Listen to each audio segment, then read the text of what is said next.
బ్రహ్మాది దేవతలందరూ వచ్చి తిరుపతిలో స్వామివారిని దర్శించడానికి వరుసలో నిలబడితే సామాన్య భక్తులందరూ నిలబడే వరుసలో నిలబడకుండా మేము దేవతలం కాబట్టి మాకు ప్రత్యేక దర్శనం కావాలంటే విశ్వక్సేనుడు అందరినీ తలువు దెబ్బ వేసేసేట. మీకేమి ఇక్కడ ప్రాధాన్యం ఏం లేదు, చచ్చి చెడి వచ్చారు వాళ్ళు కొండలెక్కి గుట్టలెక్కిను, వాళ్ళకే ప్రాధాన్యం, అందుకని మీరు వెనకాల ఉండండి అని. దేవతలు వచ్చినప్పటికీ భక్తులకి ప్రాధాన్యం ఇచ్చారు మానవులకే అంటే విశ్వక్సేనుల వారు. మనం కూడా ప్రసిద్ధమైనటువంటి దేవాలయాల్లో భక్తుల్లో కూడా సామాన్య భక్తులకి ప్రాధాన్యం ఇవ్వాలి. డబ్బు ఉన్నవాళ్ళు ఏ రకంగానైనా ఎక్కడికైనా వెళ్ళి దర్శనం చేసుకుంటారు. లేని వాళ్ళు ఏం చేస్తారు? ఈ దేశంలో భయంకరమైన పేదరికం ఉన్నప్పటికీ పేదవాళ్ళు ఆత్మహత్యలు చేసుకోరండి, ప్రేమ విఫలమై ఆత్మహత్యలు చేసుకుంటున్నారు. కానీ ఎంత భయంకరమైన పేదరికాన్ని భరిస్తారో చూడండి. ఆ వర్గాల్లో ప్రజలు, ఆ వర్గం ఏమిటి, ప్రతి వర్గంలోనూ ఉన్నారు, ప్రతి కులంలోనూ పేదవాళ్ళు ఉన్నారు. పేదరికం వల్ల ఆత్మహత్యలు తక్కువ అండి దేశంలో అసలు. ఇంకా ఈ మధ్యన కొద్దిగా ఉన్నా కానీ ఇదివరకైతే అసలు లేవు. దేవుడిచ్చిన సంతానమమ్మా, పేదరికము దేవుడే ఇచ్చాడమ్మా అనేవారు. అన్నీ దేవుడే ఇస్తాడు. ఆ మృత్యువు కూడా దేవుడు ఇచ్చే వరకు ఆగేవారు. అది ఈ దేశంలో ధైర్యం. అన్నీ దేవుడిచ్చాడు కాబట్టి ఆ మృత్యువు కూడా దేవుడిచ్చే వరకు ఆగాలి. అదే ఈ దేశంలో ఆత్మహత్యలు లేకుండా కాపాడింది. పాశ్చాత్య దేశాల్లో ఆత్మహత్యలు చాలా ఎక్కువ అండి. మన భారతీయులమే పుట్టినందుకు చాలా గర్వించాల్సిన విషయం ఇది. ఆత్మహత్యలు కూడా పాశ్చాత్య దేశాల నుంచి ప్రభావం వల్ల వచ్చినవి, అక్కడి నుంచే దిగుబడి. మనకిక్కడ ఉన్నవి కావు ఇవి. మనిషి తన బతుకును తాను నాశనం చేసుకోవడం, ఆత్మహత్య చేసుకోవడం మన సంస్కృతిలో మహాపాపంగా భావిస్తాం. ఆత్మహత్య మహాపాతకం అన్నారు. ఎందుకంటే భగవంతుడు శరీరాన్ని ఇచ్చింది ఆత్మజ్ఞానాన్ని పొందడానికి. ఆత్మహత్య అంటే శరీరాన్ని చంపుతాం, ఆత్మనవుడు చంపలేడు కదా. అక్కడ ఆత్మ అంటే శరీరం, ఆత్మ అంటే శరీరం అని, ఆత్మ అంటే మనస్సు అని, ఆత్మ అంటే జీవాత్మ అని 3 అర్థాలు ఉన్నాయి. సందర్భాన్ని బట్టి చెప్పుకోవాలి. అంటే ఆత్మహత్యలో ఆత్మ అంటే శరీరమే. ఆత్మజ్ఞానంలో ఆత్మ అంటే శరీరం కాదు, శరీర జ్ఞానం మనకుంది, మనకి లేకపోయినా డాక్టర్లకు ఉంది. ఆత్మజ్ఞానం అంటే శరీరం కాదు, శరీరానికి, మనస్సుకు, బుద్ధికి, ఇంద్రియాలకి, సమస్తానికి అతీతంగా ఉండి లోపల నేను నేను నేను అని స్ఫురిస్తుందో అదేమిటో తెలుసుకోవడం ఆత్మజ్ఞానం. అది ఒక్కటి తెలుసుకుందుకు నిన్న మనం చెప్పుకున్నట్టుగా జంతు జన్మ కంటే మానవ జన్మ చాలా ఉపయోగకరమైనది. జంతువులకు అడ్డంగా ఉంటుంది వెన్నెముక. ఇంకా అవి అడ్డంగానే ఆలోచించగలవు, నిలువుగా ఆలోచించడం వాటికి తెలియదు. మనకి భగవంతుడు అదృష్టవశాత్తు దేవాలయం ముందు ధ్వజస్తంభంలాగా వెనకాల వెన్నెముక బ్రహ్మాండంగా పెట్టాడు. దేవాలయంలో ధ్వజస్తంభాన్ని మీరు గమనించండి. గర్భగుడిలో ఉండేటువంటి దేవుడి కంటే ధ్వజస్తంభం చాలా ఎత్తుగా ఉంటుంది. ఎందుకంటే గర్భగుడి అంటే మన గుండె గుహ. ఆత్మాశ్చ జంతోర్నిహితం గుహనిహితం గుహాయాం అని వేదమే చెబుతోంది. ఈ జీవుడి యొక్క గుండె గుహలో దేవుడు ఉన్నాడు. అణోరణీయాన్ మహతో మహీయాన్ ఆత్మాశ్చ జంతోర్నిహితం గుహాయాం. ఈ పరమగుహలో దేవుడు ఉన్నాడు, మన శరీరంలోనే ఉన్నాడు. మరి ఎందుకు కనపడడం లేదయ్యా, ఎందుకు కనపడతాడు? వెంటనే చెప్పారు. తమ అక్రతు పశ్యతి వీతశోక ధాతు ప్రసాదాన్ మహిమానమాత్మనక. అక్రతు పశ్యతి వీతశోక. ప్రతిదానికి ఏడవడం మానై, కనపడతాడు దేవుడు అన్నాడు. అది లేదు, ఇది లేదు, ఇది ఉంటే అది లేదు, అది ఉంటే ఇది లేదు, ఎన్నున్నా ఏదో లేదు, ఈ ఏడుపు. దరిద్రుడంటే ఎవరంటే ధనం లేనివాడు కాదు, లేనివాడిని పేదవాడు అంటారు. ఎంత ఉన్నా చాలని వాడిని దరిద్రుడు అంటారు. ఇప్పుడు మనం దరిద్రుడవో పేదవాడవో తెలుసుకోవాలి. పేదరికం దోషం కాదు, దరిద్రమే దోషం. 100 కోట్లు ఉన్నా కూడా ఇంకా తోడేలుడితోనో మేనలుడితోనో పోల్చుకున్న వాడికి 150 కోట్లు ఉన్నాయంటే వీడే దరిద్రపు మొహం, వీడి మొహం చూడకూడదు మనం. ఇక 100 కోట్లు ఉన్నాయి సరిపోవు, ఇంకా మళ్ళీ మేనళ్ళతో పోలుస్తావు ఎక్కడ? మందేముందండి అంటాడు, అది కూడా పోతుంది.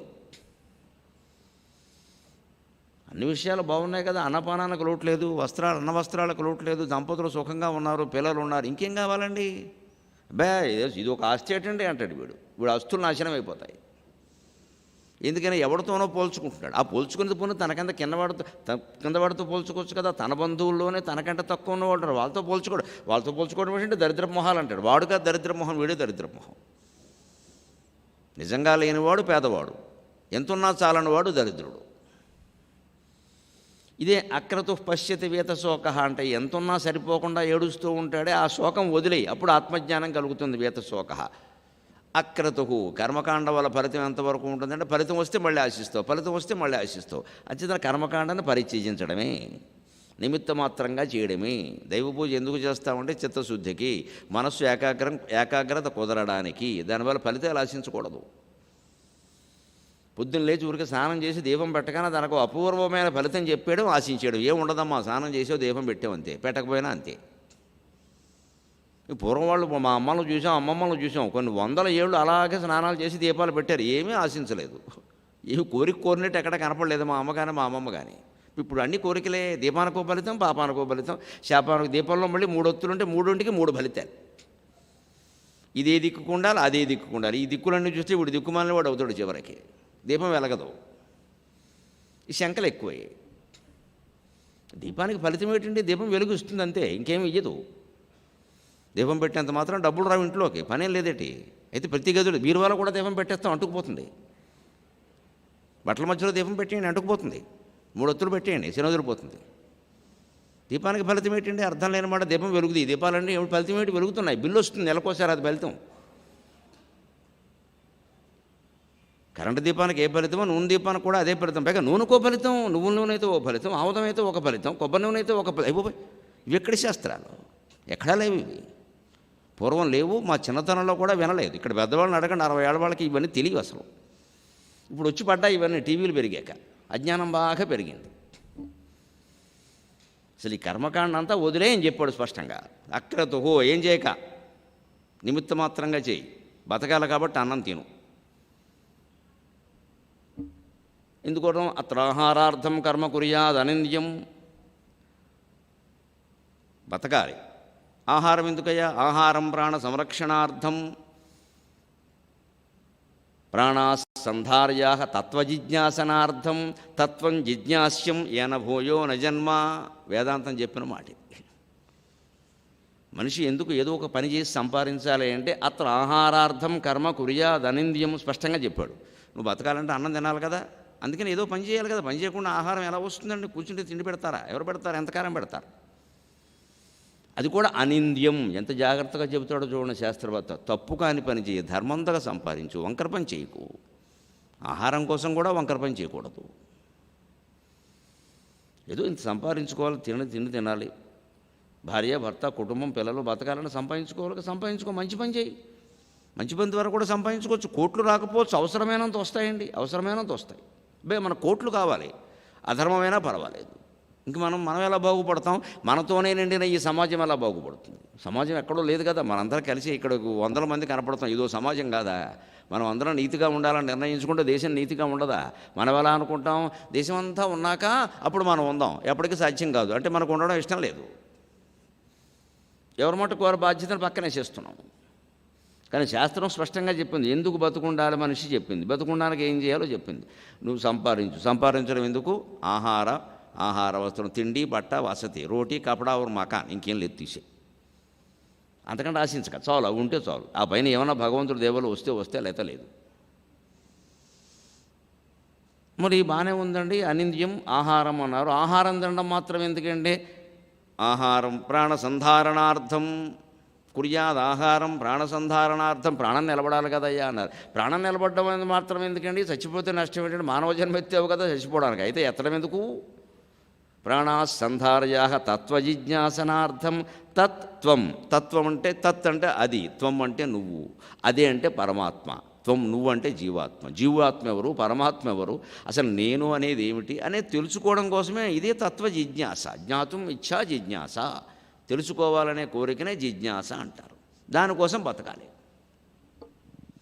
ఈ తెలుసుకోవడం మాత్రం ఎందుకండి అంటే తత్వం జిజ్ఞాస్యం ఏన భూయోన జన్మ. అద్భుతమైన ముగింపు ఇది. మానవ జీవితానికి మొత్తం, మానవ జన్మకి మొత్తం అద్భుతమైనటువంటి ముగింపు పలికినటువంటి తత్వం ఏదైనా ఉంటే హిందూ తత్వం ఒక్కటే, ధర్మం ఏదైనా ఉంటే హిందూ ధర్మం ఒక్కటే, శాస్త్రం ఏదైనా ఉంటే వేదాంత శాస్త్రం ఒక్కటే.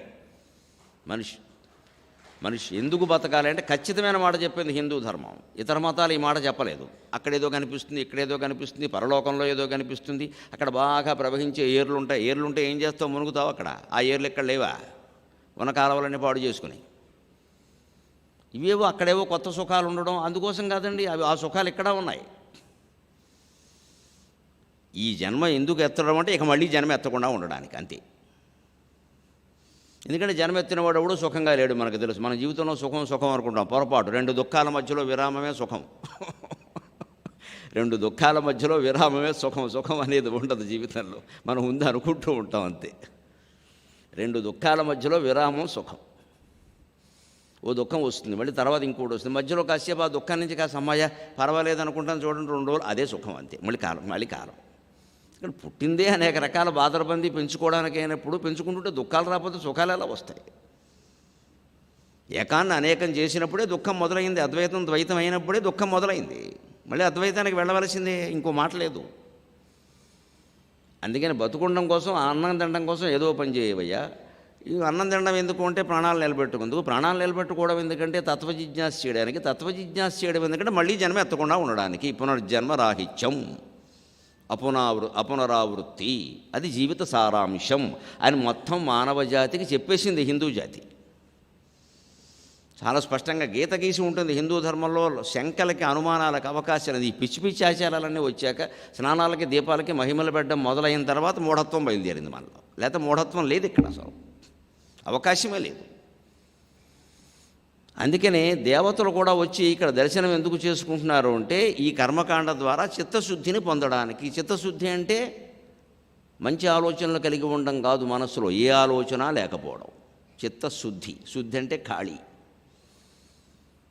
ఒక్కో సందర్భంలో మనం ఇల్లు శుద్ధి చేశామండి, ఇవాళ 11వ రోజు అండి మేము శుద్ధి చేసాం. 11వ రోజు శుద్ధి అంటే అర్థం ఏమిటమ్మా? అయితే పురుటి మైల లేదా మృత మైల, జాతాశౌచం మృతాశౌచం. చనిపోయినా పురుడొచ్చినా 11 రోజులు ఉంటుంది. అయిన వాళ్ళకి, వేరే వాళ్ళకి, కొంచెం దూరం వాళ్ళకి, ఆడపిల్లలకి, వాళ్ళకి అత్తారింటికి వెళ్ళి పెళ్ళి అయిన వాళ్ళకి 3 రోజులే ఉంటుంది. ఈ శుద్ధి చేసినాడు ఏం చేస్తారు? శుభ్రం చేయడం వేరు, శుద్ధి చేయడం వేరు. ఇల్లు రోజు శుభ్రం చేసుకుంటాం, రోజు శుద్ధి చేయం. శుభ్రం చేసినప్పుడు ఎక్కడ సామాన్లు అక్కడే ఉంటాయి, పైకి ఎత్తి ఊడ్చేస్తాం. శుద్ధి చేసినప్పుడు మొత్తం బయట పెట్టేస్తాం. మైల శుద్ధి అది ఊరికి నీళ్లు జల్లిస్తే కుదిరేది కాదు. నిజానికి మనం మొదలుపెట్టాం సూక్ష్మోపాయాలు, కానీ అన్నీ బయటెట్టియాలి. ఎందుకంటే బ్యాక్టీరియా, అంతకంటే ఏం లేదు. అదేమో సెంటిమెంటల్ బ్యాక్టీరియా. అది మృతదేహం చుట్టూ మనుషులు ఉంటారు. ఎవరు ఉంటారు? పెద్ద కొడుక్కి 11 రోజులు పెట్టారు. ఎందుకు పెట్టారు? కర్మ చేసేది వాడే కదమ్మా. వాడు ఉండకపోతే ఎవరు ఉంటారు? వాడు ఆవిడ ఎక్కడ ఉంటుంది? వాడి పక్కనే ఉంటుంది. అందుకని ఆవిడకి పెట్టారు. కూతురికి పెట్టలేదు. ఎందుకని? ఆవిడ గోత్రం మారిపోయింది, కుటుంబం మారిపోయింది. తన నాన్న కాసేపు ఏడుస్తుంది, పోతుంది. పూర్వం తక్కువే ఏడిచేవారు, ఎందుకంటే ఆస్తులు ఇచ్చేవారు కాదు. ఇప్పుడు ఇస్తారు కాబట్టి ఇంకాస్త ఎక్కువ ఏడుస్తారు. ఇదివరకు ఆస్తులు కూడా లేదు అమ్మాయిలకి, అందుకని వాళ్ళు ఏదో మామూలు సహజంగా ఏడిచేవారు. ఇప్పుడు వాళ్ళు కూడా కృత్రిమంగా ఏడుస్తారు, నాకేం ఇవ్వకుండా పోయాడని. అంతకంటే ఏం లేదు. ఆస్తులను బట్టి అనుబంధాలన్నీ ఉంటాయి. మానవ సంబంధాలన్నీ ఆర్థిక సంబంధాలే అంటారు కొన్ని శాస్త్రాల్లో. ఇది ఇలాగే ఉంటుంది. అది ఎవరు బాగా దగ్గరగా ఉంటారో, ఎవరు కర్మకాండ చేస్తారో, ఎవరు అక్కడే 10 రోజులు తిరుగుతూ ఉంటారో వారికి మయల అనేది. మృతదేహానికి బ్యాక్టీరియా ఉంటుంది ఖచ్చితంగా, అది వీళ్ళకి అంటుకుంటుంది. వాళ్ళని అంటిపెట్టుకుంటే మనకే అంటుకుంటుంది. ఆయన ఎముకలు ముట్టుకుంటాడు, అక్కడ ఏదో కలుపుతూ ఉంటాడు, చేస్తారు. మరి ఎవరో ఒకరు చేయాలి కదా, ఆ బాధ్యత పెద్ద కొడుకు అప్పగించారు. ఇది 11వ రోజున శుద్ధి అన్నారు, ఖాళీ చేసేసారు. మొత్తం ఇల్లంతా ఖాళీ చేస్తారు. ఏవో మొత్తం పసుపు నీళ్ళు పెట్టి కడుగుతారు, మళ్ళీ తీసుకొస్తారు. ఈ బ్యాక్టీరియా రాకుండా ఉండడానికమ్మా, అంతకంటే ఏం లేదు అందులో. అదంతా విజ్ఞాన శాస్త్రం.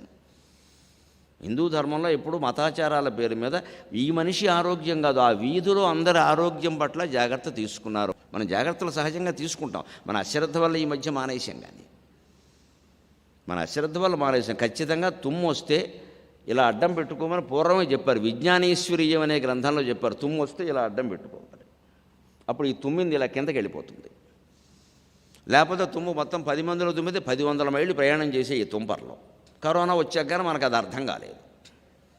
అంతేకాదు ఆవులింత వస్తే చెబుతారు. చారుచర్యలోను విజ్ఞానేశ్వర్యంలోను ఆచార గ్రంథాల్లో చెబుతారు. ఆవులింత రాగానే హా అని బకాసురుల్లో ఆవులించకూడదు. 10 మందిలో కాదు, ఒంటరిగా కూడా ఆవులించకూడదు. ఆవులింత రాగానే నోరు మూసుకోవాలి. ఆ గాలి మొత్తం ముక్కులోంచి రావాలి.